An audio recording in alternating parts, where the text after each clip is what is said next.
चर्चा की बात। एक बार राजा कृष्णदेव राय से पुरोहित ने कहा, महाराज, हमें अपनी प्रजा के साथ, अपनी जनता के साथ सीधे जुड़ना चाहिए।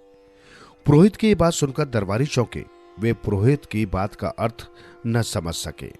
तब पुरोहित ने अपनी बात को समझाते हुए उन्हें बताया, दरबार में जो भी चर्चा होती है, हर सप्ताह उस चर्चा की प्रमुख बातें जनता तक पहुंचाई जाए, प्रजा भी उन बातों को जाने।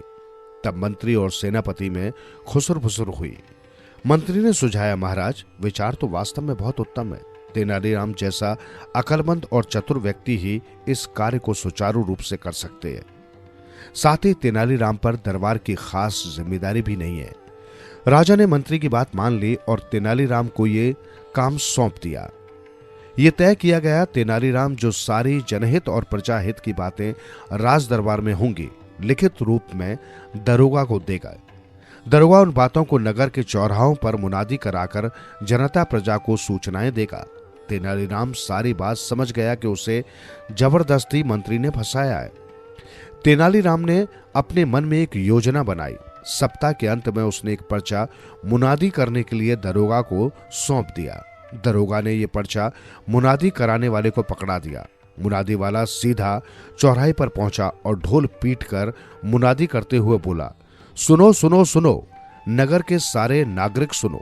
महाराज चाहते हैं कि दरबार में जनहित के लिए जो फैसले लिए गए हैं, उन्हें सारे नगरवासी जाने। उन्होंने श्रीमान तेनालीराम को ये कठिन दायित्व सौंपा है। हम उन्हीं की आज्ञा से आपको ये समाचार सुना रहे हैं। ध्यान देकर सुनो। महाराज चाहते हैं कि प्रजा व जनता के साथ पूरा इंसाफ हो, अपराधी को दंड मिले। इस मंगलवार को दरबार में इसी बात को लेकर काफी गंभीर चर्चा हुई। महाराज चाहते हैं कि पुरानी न्याय व्यवस्था की अच्छी और साफ सुथरी बातें भी इस न्याय प्रणाली में शामिल हो जाएं। इस मसले पर उन्होंने पुरोहित जी से पौराणिक न्याय व्यवस्था के बारे में जानना चाहा, किंतु पुरोहित जी इस बारे में कुछ न बता सके, क्योंकि वो तो दरबार में बैठे ऊँघ रहे थे। उन्हें इस दशा में देखकर राजा कृष्णदेव राय को गुस्सा आ गया। उन्होंने भरे दरबार में पुरोहित जी को फटकारा। गुरुवार को सीमाओं की सुरक्षा पर राज दरबार में चर्चा हुई, किंतु सेनापति के उपस्थित न होने के कारण सीमाओं की सुरक्षा की चर्चा आगे न चल सकी। राजा ने मंत्री जी को कड़े आदेश दिए हैं कि राज दरबार में सारे सभासद सही समय पर आएं। ये कहकर मुनादी वाले ने ढोल बजा दिया। इसी प्रकार हर सप्ताह नगर में जगह जगह मुनादी होने लगी। हर मुनादी में तेनालीराम की चर्चा हर जगह होती। तेनालीराम की चर्चा की बात मंत्री, पुरोहित और सेनापति तक पहुंची। वे तीनों चिंतित होकर कहने लगे, तेनालीराम ने तो सारी बाजी ही उलट दी है। जनता समझ रही है कि दरबार में केवल वही प्रमुख है। वो जानबूझकर हमें बदनाम कर रहा है।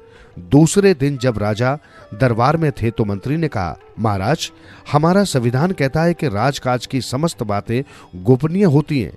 उन बातों को जनता या प्रजा को बताना ठीक नहीं। तभी तेनालीराम बोल पड़े, बहुत अच्छे मंत्री जी, मगर आपको शायद उस दिन ये बात याद नहीं थी। आपको भी तभी याद आया जब आपके नाम का डंका बजा। ये सुनकर सारे दरबारी हंस पड़े। बेचारे मंत्री जी की शक्ल देखने लायक थी। राजा मन ही मन तेनालीराम की प्रशंसा करने लगे।